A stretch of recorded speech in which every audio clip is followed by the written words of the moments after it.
Welcome back to the channel. Have you ever felt overwhelmed by distractions, multitasking, and the constant pressure to do more? What if the key to achieving great things wasn't about working longer hours, but about working smarter and with more focus? Today, we're diving into Deep Work by Cal Newport, a book that teaches us how to cut through the noise and focus on what really matters. Newport argues that in a world full of distractions, those who can focus deeply on their tasks are the ones who achieve extraordinary results. Before we dive into these powerful takeaways, make sure to like this video, subscribe to the channel, and hit the notification bell so you never miss more actionable advice on how to level up your productivity and achieve more by doing less. Now, let's jump into the takeaways that will help you master the art of deep work and unlock your full potential. Takeaway number 1, deep work is valuable. In deep work, Cal Newport argues that the ability to focus without distraction on cognitively demanding tasks is one of the most valuable skills you can develop. Deep work allows you to produce high-quality results in less time and stand out in today's economy, where distractions are everywhere. By carving out time for deep, meaningful work, you'll achieve far more than if you continue to multitask or engage in shallow work. Real-life example A, Bill Gates would often think weeks in isolation where he would read and think deeply about the future of technology. These focus periods allowed him to come up with the groundbreaking ideas that led to Microsoft's dominance. Real-life example B, Carl Jung, the renowned psychologist, built a tower in the Swiss countryside to escape distractions and focus on deep, uninterrupted work. His deep work helped him develop some of the most influential psychological theories of the 20th century. To put this into action, schedule regular blocks of time for deep work, perhaps a few hours a day or a couple of days each week, where you can focus solely on high-priority, demanding tasks. Eliminate all distractions during these periods, such as turning off your phone and notifications. Start with smaller sessions and gradually increase the time as you build the habit. Takeaway number 2, shallow work is costing you time. Shallow work refers to tasks that don't require much cognitive effort and often involve switching between many different things, like checking emails or attending low-value meetings. These tasks fill your day and prevent you from engaging in deep work. The more time you spend on shallow work, the less time you have for meaningful, focused activities that create real value. Real-life example A, Tim Cook, CEO of Apple, is known for his strict control over his time, minimizing distractions and focusing on high-impact work. He avoids unnecessary meetings and spends his time on what moves the company forward. Real-life example B, Mark Zuckerberg is another example.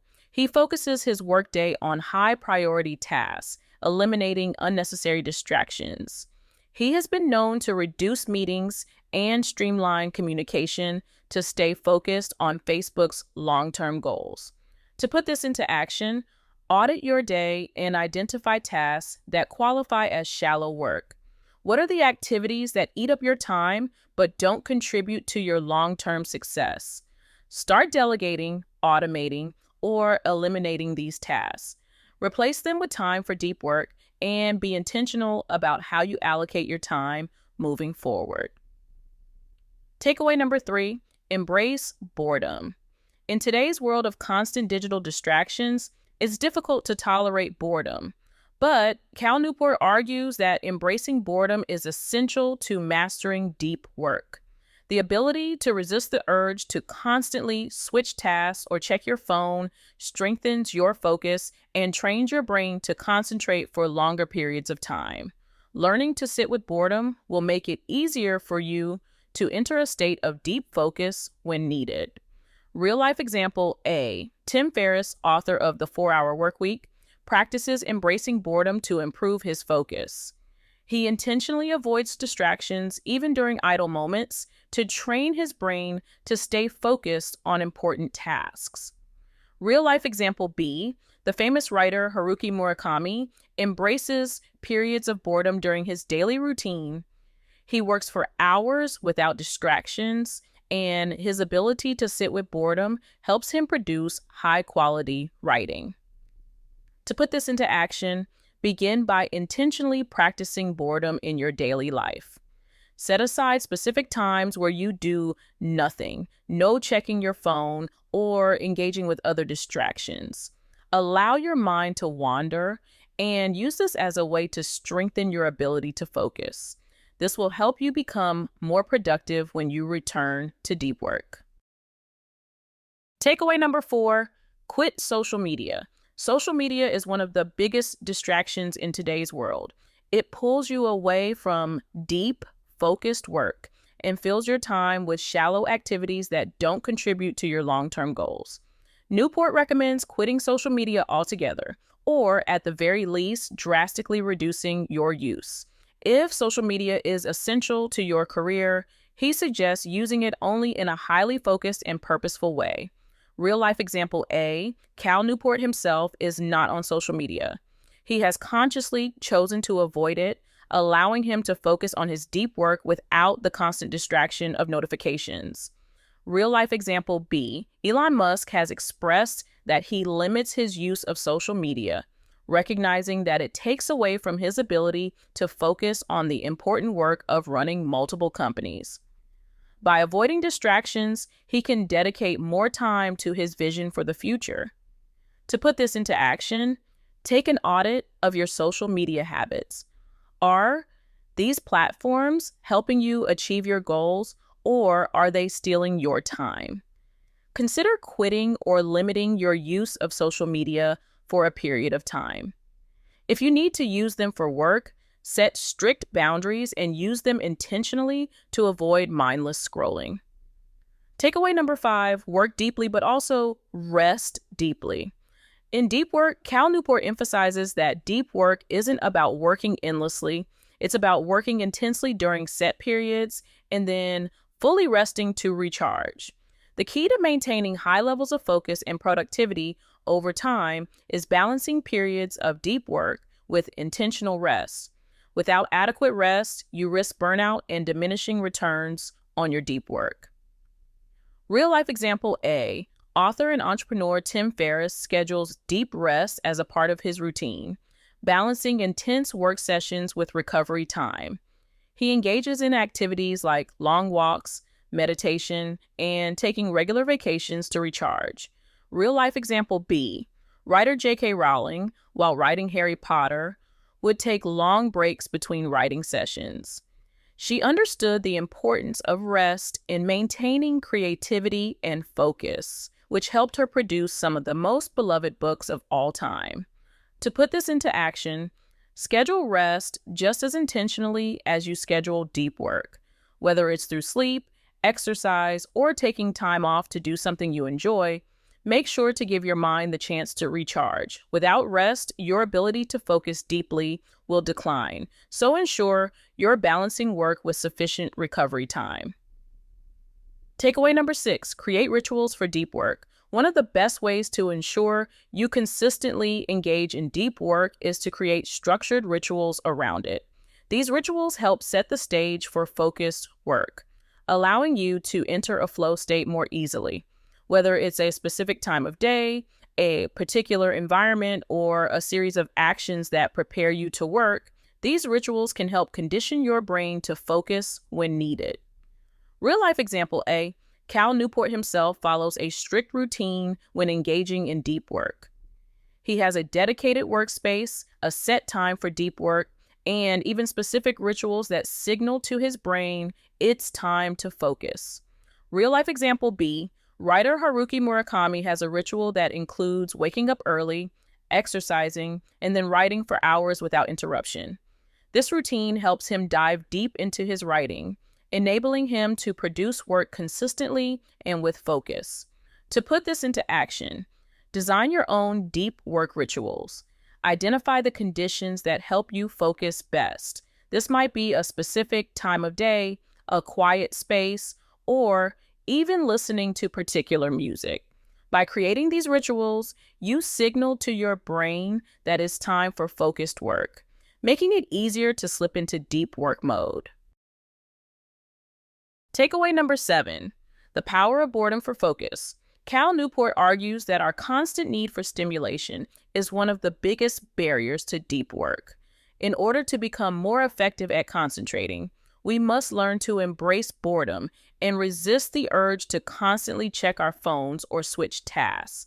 By intentionally allowing ourselves to experience boredom, we train our brains to focus for longer periods and become more productive in deep work. Real life example A. Tim Ferriss practices boredom by consciously avoiding distractions during idle moments. He allows his mind to wander without jumping into social media or email. This practice strengthens his ability to focus during deep work sessions. Real life example B. Elon Musk, known for his intense focus, often spends long hours with minimal distractions. He purposely avoids multitasking and seeks out time for deep, uninterrupted thinking, even during moments of downtime. To put this into action, start by creating opportunities for boredom in your daily life. For instance, avoid checking your phone during breaks or when waiting. Use these moments to practice mindfulness or let your mind wander. Over time, your ability to focus on more important tasks will improve. Takeaway number 8, implement deep work scheduling. One of the most effective strategies for deep work is to schedule it. Newport recommends blocking off dedicated time in your calendar for deep work, treating it like any other important appointment. By making deep work a priority and scheduling it in advance, you ensure that it's not just an afterthought that gets pushed aside by other distractions. Real life example A. Bill Gates famously took think weeks, where he would spend uninterrupted time reading, thinking, and reflecting without distractions. He would schedule these weeks in advance, ensuring he had no meetings or obligations during these periods. Real life example B. Writer and entrepreneur Seth Godin schedules blocks of time for focused work. By blocking out time for deep work in his calendar, he creates a structure that helps him consistently produce high-quality content and ideas. To put this into action, block out dedicated time for deep work in your calendar. Treat it like an important meeting or commitment. No interruptions, no distractions. Start with 1 hour a day and gradually increase the time as you build the habit. By making deep work a priority on your schedule, you'll ensure it gets done. Takeaway number 9, make the most of your downtime. Newport emphasizes that downtime is just as crucial for deep work as the work itself. Rest and recovery are key to maintaining productivity and focus over the long term. By intentionally planning for periods of rest, you allow your brain to recharge so you can dive back into deep work with renewed energy and creativity.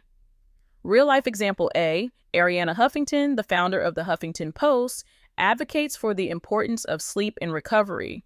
She schedules time for rest and believes that quality sleep improves decision-making, creativity, and overall productivity.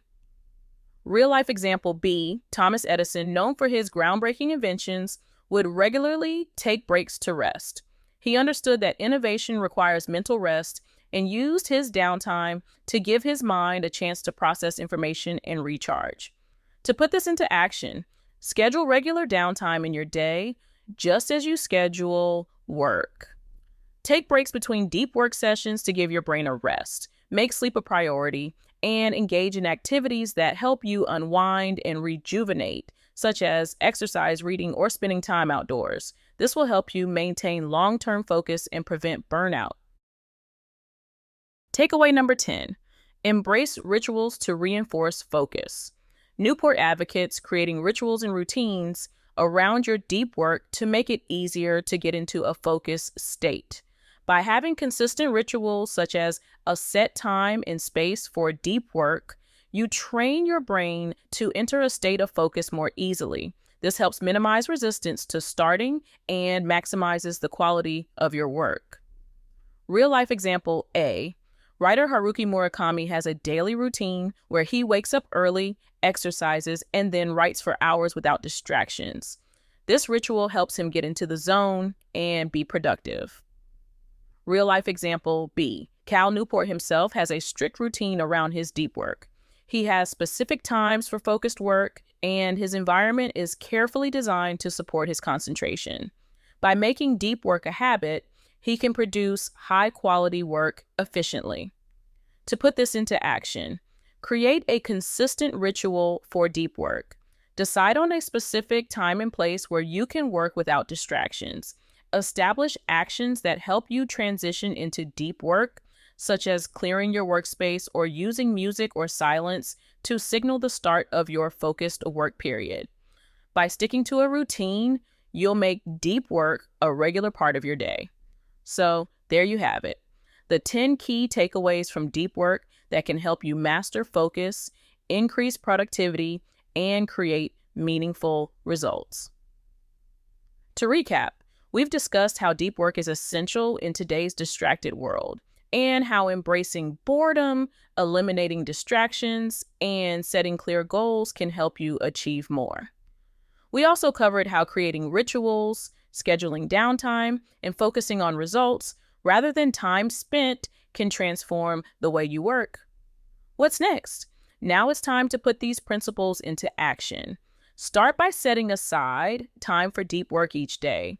Block out distractions, embrace periods of rest, and create a ritual that signals it's time to focus. Take small steps, but be consistent. The key is to practice and build the habit of deep work over time. I'd love to hear from you. What's one action you'll take today to incorporate deep work into your routine? Are you going to schedule your first deep work session or cut out a distraction? Drop your thoughts in the comments below. If you found this video helpful, make sure to like, subscribe, and hit the notification bell so you never miss more strategies to help you work smarter and achieve more. Thanks for watching, and I'll catch you in the next one. Keep focusing deeply, and remember that the best work happens when you make time for what truly matters.